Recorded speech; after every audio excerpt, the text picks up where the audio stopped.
আজকে আমরা ব্লিঙ্কিট থেকে স্ট্রাইকে আছি। আমাদেরকে 14 ঘন্টা 15 ঘন্টা ডিউটি করিয়ে কোম্পানি আমাদেরকে রক্ত চুষে নিচ্ছে এবং আমাদেরকে সেই রকমভাবে পয়সা দিচ্ছে না। আমরা ওই জন্য স্ট্রাইক করেছি। আমরা স্ট্রাইক করেছি যতক্ষণ না আমাদের পে আউট বাড়ছে।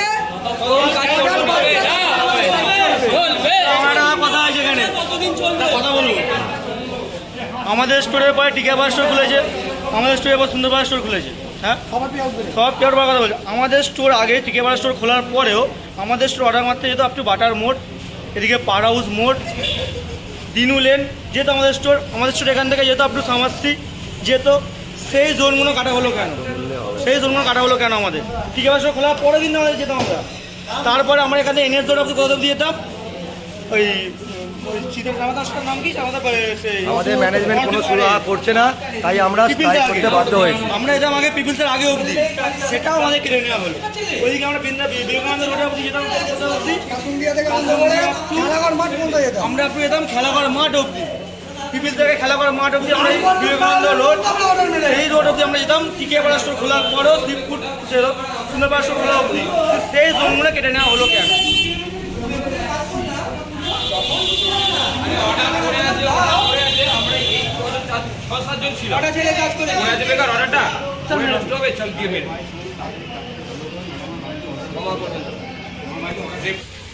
আমরা ব্লিঙ্কিটের তরফ থেকে আমাদের আজকে একটা ব্যারাকপুর থানায় গণডেপুটেশন দিতে এসেছি। আমাদের বক্তব্য হচ্ছে যে আমরা দীর্ঘদিন ধরে যে পে আউটে কাজ করছিলাম, সেই পে আউট থেকে বাড়ানোর বদলে হঠাৎ করে আজকে প্রায় 1 মাস হলো পে আউটটাকে কমিয়ে নিচের দিকে নামিয়ে দিয়েছে। তাই আমরা ম্যানেজারের সঙ্গে আলোচনা করার জন্য ম্যানেজারকে ডেকেছিলাম। তারা ওপেনলি আমাদের থ্রেট দিচ্ছে যে তোমরা এই কাজ থেকে তোমরা চলে যাও, তোমাদের আর দরকার নেই, কাজ এই পয়সায় তোমায় করতে হবে। কী বলছে 50 টাকা ঘন্টা দেবে।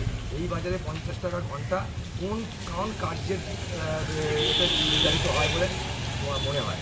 তাই আমরা খুব শান্তিপূর্ণভাবে একটা শান্তিপূর্ণভাবে একটা ধর্মঘট রেখেছি এবং এই শান্তিপূর্ণ ধর্মঘট আমাদের চলবে যতক্ষণ না আমাদের এই সলভ হচ্ছে।